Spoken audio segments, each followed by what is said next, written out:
The blame game has begun. Julia Gillard and Tony Abbott are trading barbs over the federal government's decision to abandon the offshore processing of asylum seekers.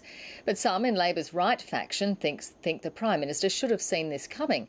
Last night, the government announced asylum seekers will be processed in Australia, some in the community. Chief Political Correspondent Mark Simkin reports from Canberra. Julia Gillard's not seeking asylum. Morning. She's on the offensive. I made a pretty tough stuff. Both leaders hit the airwaves. Her blaming him. I mean, how crassly political and destructive can you get? Him blaming her. She stubbornly and arrogantly insisted that it had to be her way or no way. It's a perverse outcome.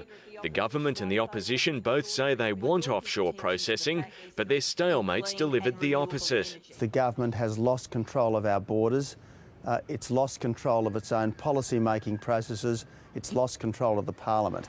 Under the new policy, some asylum seekers will live in the community while their claims are processed. They'll be able to work and get limited welfare benefits.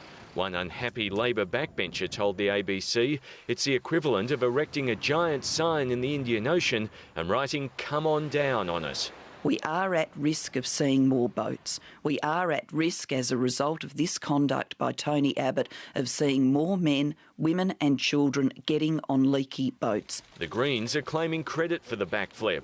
Just in response to your supposition that this has happened by accident, wrong.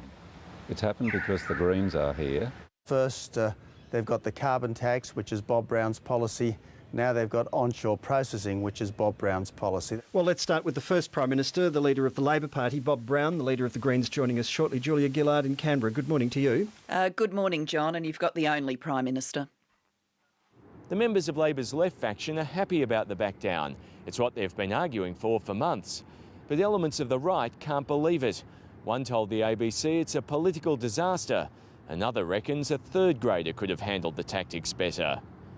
Mark Simkin, ABC News, Canberra.